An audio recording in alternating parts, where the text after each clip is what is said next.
Majalengka kelas 11 TKJ 1. Di video kali ini aku masih membahas mengenai Mikrotik MTCNA Preparation di bab 3 yaitu Networking Model. Untuk cakupan materinya di sini yang pertama ada konsep, TCP/IP model, encapsulation dan decapsulation, dan yang terakhir ada oscillators model. Selanjutnya dimulai dari konsep.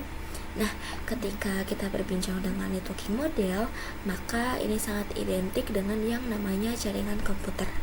Kita ketahui bahwa jaringan komputer mengacu pada perangkat komputasi yang saling berhubungan serta dapat bertukar data dan berbagi sumber daya satu sama lain.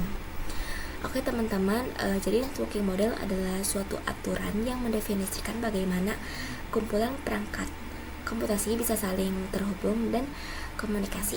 Di sini kata kuncinya bagaimana antar vendor bisa saling komunikasi antara satu dengan yang lainnya, teman-teman. Maka dari itu agar saling komunikasi yaitu dibutuhkan yang namanya aturan atau networking model, di mana setiap vendor menggunakan networking model yang sama sehingga antar vendor bisa saling bertukar data atau informasi. Nah, untuk saat ini networking model yang tersedia dan terkenal ada dua, yaitu TCP/IP model dan OSI model. Nah, teman-teman, sebelum networking model muncul itu apa yang terjadi? Jadi kita bisa lihat di sini, teman-teman, before open networking model exists. Jadi setiap vendor memiliki networking sendiri, teman-teman. Nah, salah satu contohnya pada tahun 1974, vendor IBM membuat networking model miliknya yang bernama SNA atau System Networking Architecture. Maka di setiap vendor yang memiliki networking model tersendiri, nah timbullah masalah. Nah, masalahnya jika suatu jaringan itu terdiri dari beberapa vendor, setiap vendornya memiliki networking model yang berbeda atau tersendiri, maka dari itu akan timbul kesulitan untuk menghubungkan antar vendor karena semuanya memiliki modelnya sendiri gitu, teman-teman. Maka dari itu open networking model sebagai pembuka agar setiap vendor dapat saling komunikasi dan bertujuan menjembatani antara vendor tersebut. Jadi setiap vendor itu hanya menggunakan satu networking model yang sama, entah itu OSI model atau TCP/IP model. OSI model yaitu dibuat oleh lembaga ISO dan TCP/IP model dibuat oleh Department of Defense. Untuk saat ini yang familiar dan banyak digunakan adalah konsep dari TCP/IP model, teman-teman. Lebih sering dipakai untuk media pembelajaran yaitu OSI model, tetapi keduanya sama membahas terkait aturan komputer gitu, teman-teman. Nah, setelah open networking model eksis muncul dan tersedia, maka setiap vendor bisa saling berkomunikasi karena menggunakan jenis networking model yang sama, baik dari vendor IBM ataupun vendor Mikrotik ataupun vendor Cisco. Karena menggunakan networking model yang sama, maka semua vendor bisa saling berkomunikasi. Nah, itu dia konsep networking model, teman-teman. Selanjutnya kita akan bahas mengenai TCP/IP model.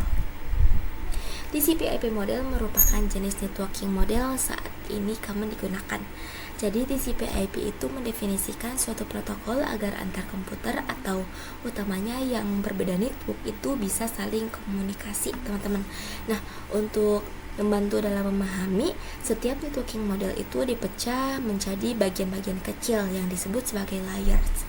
Secara dokumentasi, TCP/IP model terdiri dari 4 layers, namun penerapan dalam real network TCP/IP model lebih mudah untuk dibagi menjadi 5 layers. Berbeda dengan OSI yang memiliki 7 layers, teman-teman.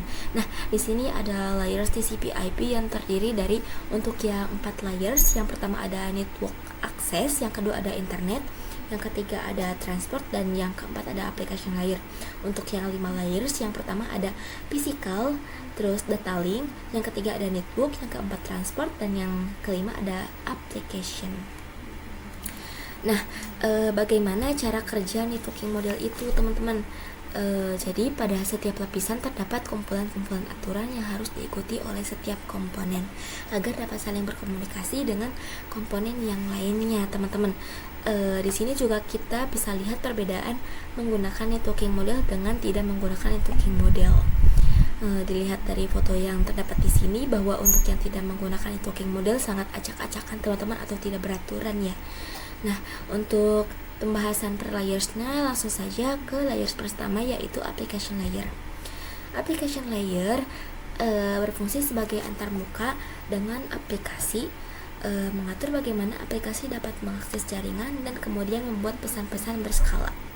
Di antara contoh service dari application layer itu seperti HTTP, POP3, SMTP, IMAP, SSH, dan sebagainya. HTTP itu digunakan ketika kita mengakses suatu web server, teman-teman. Misalkan ada website. Nah, website itu di dalamnya ada web server, teman-teman. Nah, kesimpulannya ketika pengguna request suatu website, maka nanti web server akan nge-reply request tersebut. Balasan dari requestnya yaitu nanti HTTP header. Di dalam HTTP header itu akan banyak informasi, diantaranya informasi status, ada banyak status, diantaranya 200 oke, adapun 404 not found, maka request itu tidak berhasil. Selain HTTP header, maka nanti web server juga akan memberikan informasi seperti data yang sudah di request. Layer selanjutnya adalah transport layer. Fungsi dari transport layer adalah menyajikan atau memberikan service ke application layer atau transfer data. Untuk transport layer terdapat dua protokol yang sering digunakan, yaitu TCP dan UDP. Teman-teman bisa lihat di sini perbedaan TCP dan UDP.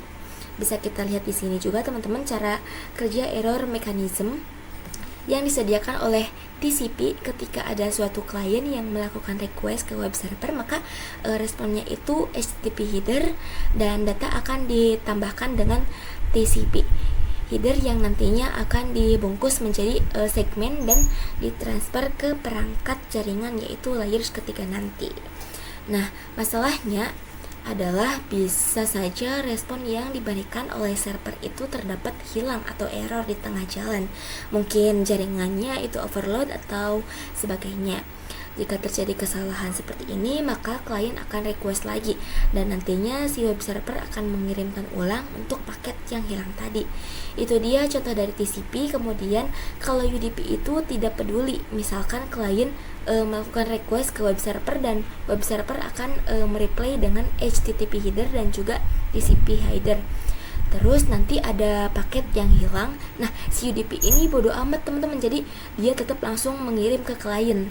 Jadi UDP itu biasanya digunakan untuk video streaming, games, dan aplikasi lainnya yang membutuhkan kecepatan data.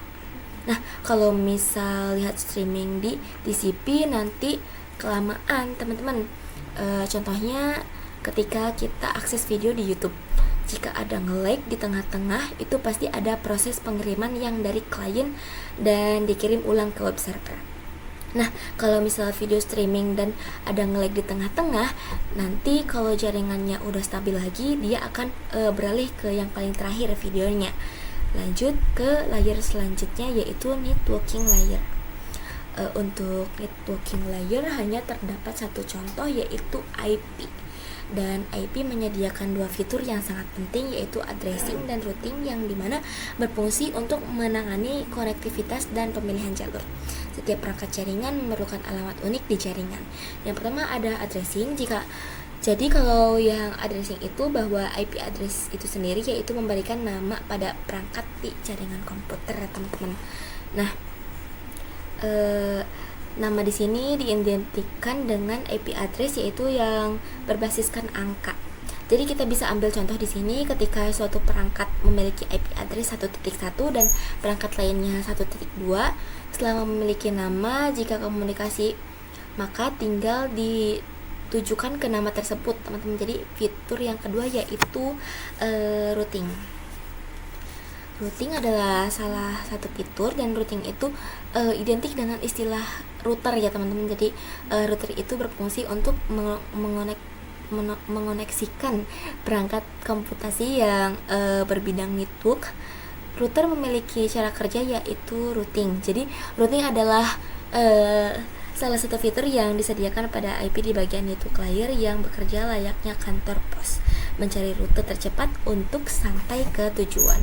Kalau misal ada jaringan komputer kan, semisal kita mau mengirim paket dari perangkat A ke perangkat B, nah itu nanti dicari router tercepatnya teman-teman lewat mana gitu. Contohnya apabila kita mau mengirim paket itu pasti lewat kantor pos. Nah, routing itu bekerja layaknya kantor pos. Apabila kita mau mengirim paket A, B, maka akan dicari kantor pos terdekat sehingga cepat sampai ke tujuan yang dituju. Nah, untuk layer selanjutnya ada data link layers dan physical layers, teman-teman. Untuk data link layer mendefinisikan protokol yang dibutuhkan pada physical layer, sedangkan physical layer mendefinisikan cabling pada suatu jaringan komputer atau mendefinisikan secara fisik apa yang digunakan untuk menghubungkan antar device gitu, teman-teman. Misalnya ada perangkat apapun itu yang ingin saling terkoneksi. Nah, untuk cablingnya itu bisa menggunakan wired atau wireless, teman-teman. Dalam hal ini biasa kita menggunakan kabel UTP untuk berbasiskan wired, sedangkan menggunakan gelombang elektromagnetik untuk berbasiskan wireless.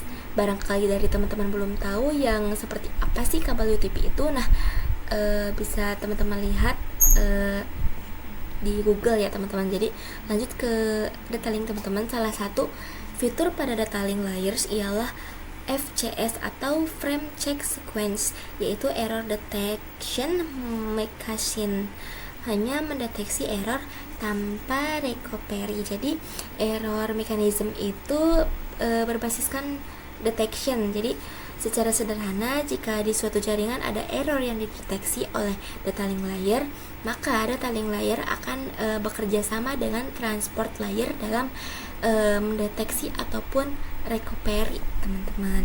Lanjut ke pembahasan selanjutnya, yaitu encapsulation dan decapsulation. Encapsulation itu proses membungkus data oleh sender dengan header pada data di setiap layersnya. Untuk decapsulation itu sebaliknya, teman-teman. Jadi pada ilustrasi di samping, jika kita memiliki data yang awalnya application layer kemudian diarahkan ke transport layer yang ditambah TCP header. Nah, message ini disebut segmen, teman-teman. Selanjutnya ke bagian network layer. Di sini kita tambahkan IP dan nama message ini yaitu IP paket. Selanjutnya ketika kita arahkan ke data link layers, maka ditambah data link header dan data link tailer. Nah, pada message ini dinamakan frame.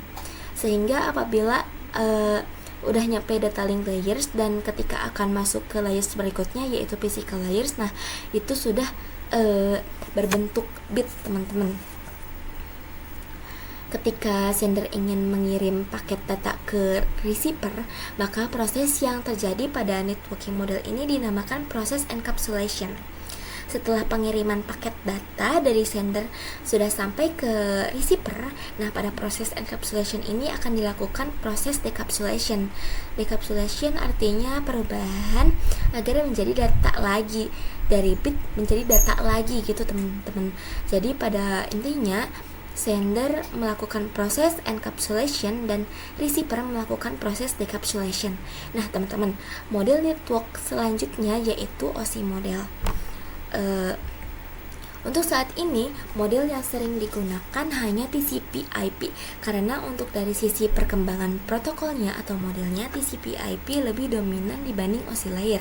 Namun OSI layer biasanya dipelajari karena mudah dipahami. Sebelum networking model ada, setiap vendor membuat atau memiliki networking modelnya masing-masing.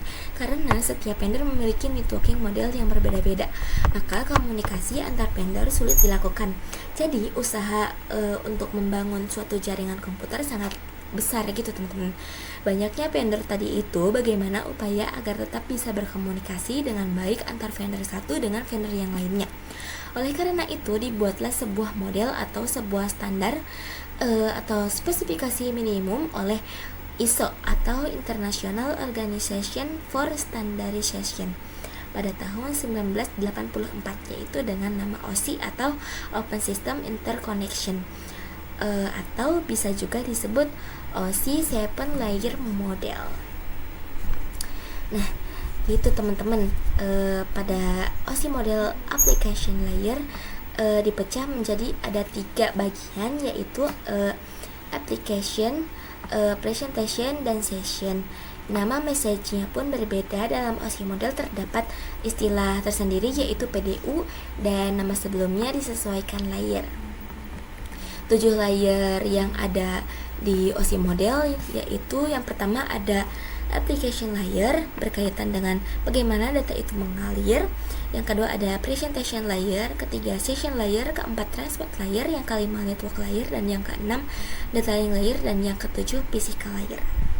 Sekian video dari aku, semoga dapat dipahami dan bermanfaat bagi teman-teman semuanya. Bye bye.